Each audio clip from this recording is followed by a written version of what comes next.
सुरुवातीलाच मित्रांनो नमस्कार. आपणा सर्वांना महत्त्वाची आनंदाची बातमी. शिवसेनेच्या सुप्रीम कोर्टातून निकालाच्या संदर्भातील आनंदाची बातमी. उद्धव ठाकरेंकडे पुन्हा धनुष्यबाण आणि शिवसेना पुन्हा ठाकरेंकडे. मित्रांनो नेमकी काय आहे बातमी सविस्तरपणे जाणून घेण्याच्या अगोदर आपण जर महाराष्ट्रामध्ये कोणत्या जिल्ह्यात राहत असाल तर आपलं जिल्ह्याचं नाव आणि स्वतःचं नाव लिहायला विसरू नका. खाली कमेंट बॉक्समध्ये नक्कीच आपलं स्वतःचं जय महाराष्ट्र म्हणत नक्कीच प्रतिक्रिया द्या. आता वळूया आपल्या महत्त्वाच्या बातमीकडे. शिवसेना पक्ष आणि एकनाथ शिंदेंची शिवसेना या दोघांपैकी धनुष्यबाण चिन्ह आणि शिवसेना कुणाकडे असावी, आपण देखील प्रतिक्रिया द्या. नक्कीच कमेंट बॉक्समध्ये आपण व्यक्त व्हा. शिवसेना कुणाकडे पाहिजे, धनुष्यबाण कुणाकडे पाहिजे. आता महत्त्वाच्या बातमीकडे आपण वळूया. भारतीय राजकारणातील सर्वात नाट्यमय संघर्ष आता निर्णायक टप्प्यावरती पोहोचल्याचं आपणाला जाणवत आहे. महाराष्ट्रामधील शिवसेना या ऐतिहासिक पक्षावरती चाललेला मालकी हक्काचा संघर्ष शेवटच्या टप्प्यामध्ये आल्यानंतर दोन्ही बाजूंचे पक्ष असतील, नेते असतील, प्रचंड उत्सुकतेने सर्वोच्च न्यायालयाच्या निकालाकडे पाहत होते.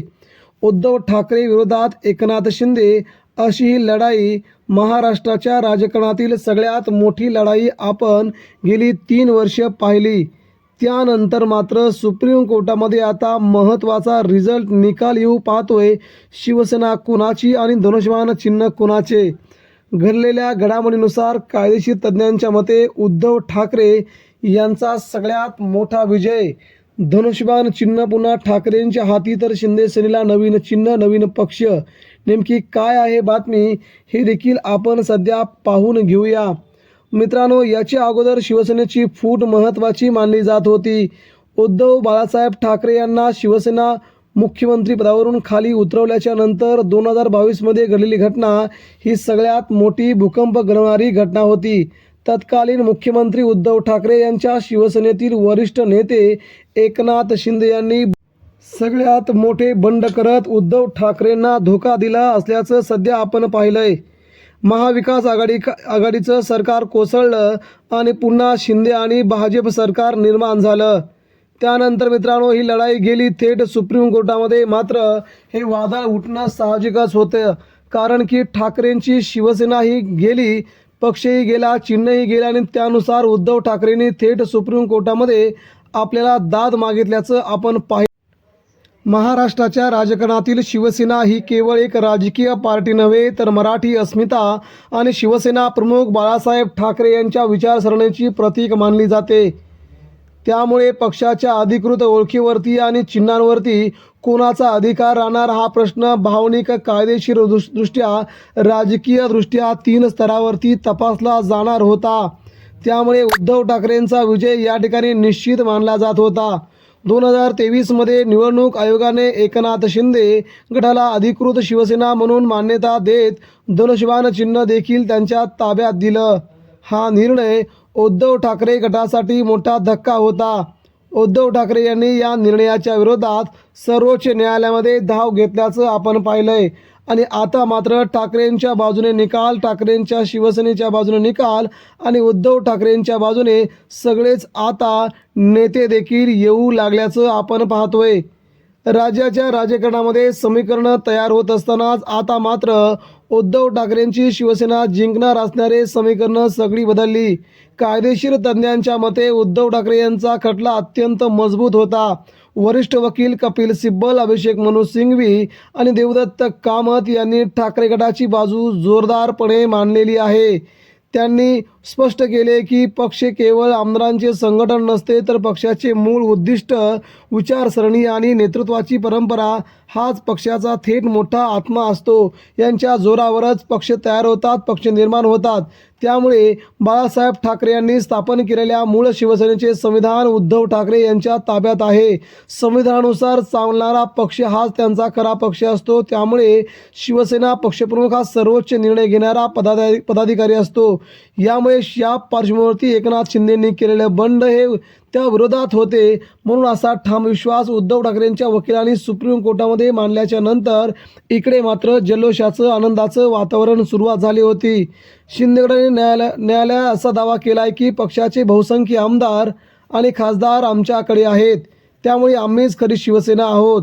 त्यामुळे आम्हीच खरी शिवसेना असल्याकारणाने आम्हाला पक्षाने चिन्ह मिळावं. लोकप्रतिनिधींचा आधार हाच पक्षाचा खरा चेहरा असल्याचा युक्तिवाद शिंदे गटाने मांडलेला होता. परंतु सुप्रीम कोर्टाने या युक्तिवादावरती प्रश्नचिन्ह उभं केलेलं दिसतंय आणि इथेच मात्र बाजू पलटून पुन्हा उद्धव ठाकरेंच्या हातामध्ये सगळं काही येत आहे अशाही चर्चा होत्या. जर फक्त बहुसंख्य आमदार मिळवणेच निकष असेल तर कोणत्याही पक्षात बंड करून नवीन नेता स्वतःला पक्षप्रमुख घोषित करू शकेल. त्यामुळे हा दृष्टिकोन धोकादायक ठरू शकतो अशी सुप्रीम कोर्टाने सर्वात मोठी टिप्पणी करत महाराष्ट्राच्या राजकारणामध्ये सगळ्यात मोठा राजकीय बॉम्ब टाकून दिला आहे. मित्रांनो, उद्धव ठाकरे यांनी अलीकडेच दिलेल्या मुलाखतीमध्ये सांगितले की सत्याला वेळ लागतो पण शेवटी न्याय मिळतो. आम्ही कायदा आणि लोकशाहीच्या मार्गाने लढत आहोत. आमचा पक्ष, आमचं चिन्ह, आमची विचारसरणी कुणीही चोरू शकत नाही असं उद्धव ठाकरे वारंवार आपल्या सभामधून, आपल्या पत्रकार परिषदेमधून सांगत होते. ज्या शिवसेना प्रमुखांनी शिवसेना गेली 50 वर्षांपूर्वी स्थापन केली, ज्या शिवसेनेचं पक्ष आणि चिन्ह आम्ही देवाऱ्यामध्ये गेल्या 50 वर्षांपासून पुजतोय, ते दुसऱ्या ऐऱ्यागैऱ्याच्या हातामध्ये जाताना आम्हाला दुःख होत आहे. मात्र शेवटी सत्याचा विजय होतोय हे देखील त्यांनी स्पष्टपणे त्या ठिकाणी आपलं मत मांडल्यामुळे शिंदे गटाला सगळ्यात मोठा खबरवाद धक्का या ठिकाणी बसल्याचं बोललं जात आहे. उद्धव ठाकरे यांची शिवसेना ही शिवसेना प्रमुखांची शिवसेना असल्याचं त्याने देखील म्हटलेलं आहे. एका ज्येष्ठ शिवसैनिकाने म्हटलंय की धनुष्यबाण हे केवळ चिन्ह नाही, ते बाळासाहेबांच्या विचारांचं प्रतीक आहे. ते पुन्हा आपल्या हातात येईल ही माझी खात्री आहे असं ज्येष्ठ शिवसैनिक मुंबईमध्ये गेल्या 3 महिन्यापासून आपली मतं व्यक्त करत होती.